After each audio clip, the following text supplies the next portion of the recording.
An FPV suicide drone is heading toward you. Instinctively, you open fire, but it's too fast and too small.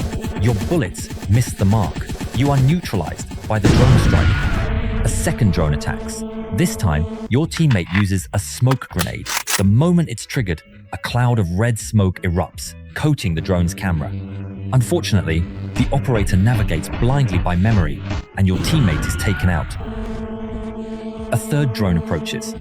Your teammate immediately uses a drone jammer, flooding the frequency with radio noise that overrides the control signal. The drone loses connection and crashes. Next is the fourth drone. Your teammate quickly aims the jammer, but the enemy instantly switches their communication frequency. Your teammate quickly syncs the jammer to the new frequency, causing the last drone to lose control and plummet. Your teammate lowers their weapon and continues toward the objective. Suddenly, a fifth high-tech guided drone attacks. The jammer is completely ineffective. Your teammate is blown apart. Remaining survivors press on, but a sixth fiber-optic controlled drone arrives. Your teammate uses specialized multi-warhead ammunition. The round splits into 3 submunitions to increase the hit probability, but it isn't enough against the drone's high speed. It maneuvers nimbly and destroys your teammate. Behind them, another soldier faces a drone and fires fragmentation rounds. Inside the polymer shell, there are 8 small lead pellets.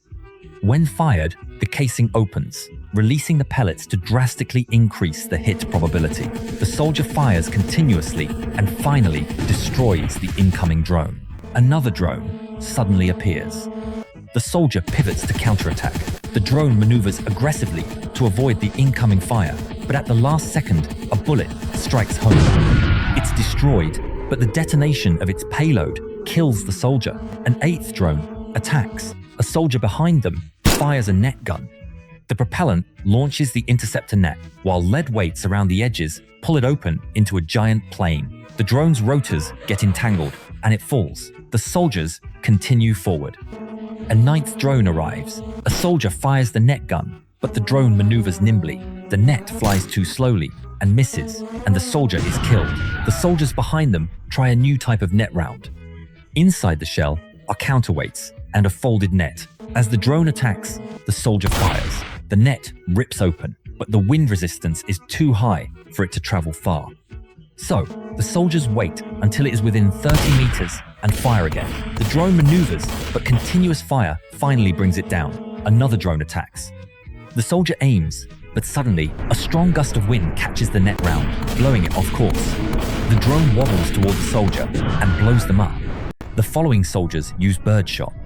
This round contains 281 lead pellets, each 2.79 millimeters in diameter. As the drone attacks, they fire continuously.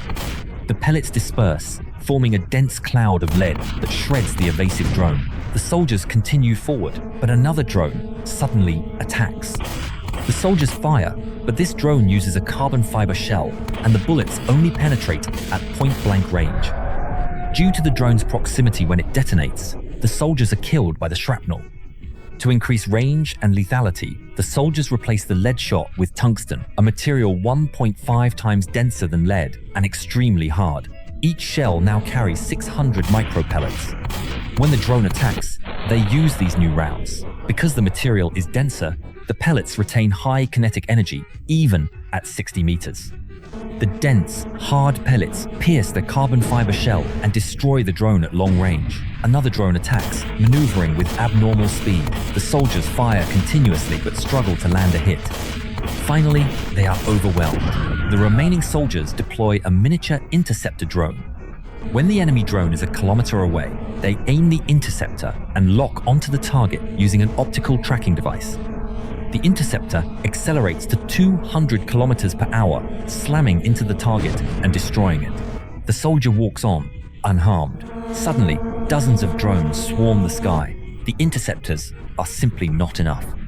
In this moment of despair, lightning flashes across the sky, followed by a torrential downpour and gale-force winds. The enemy drones, unable to cope with the severe weather, lose control and crash.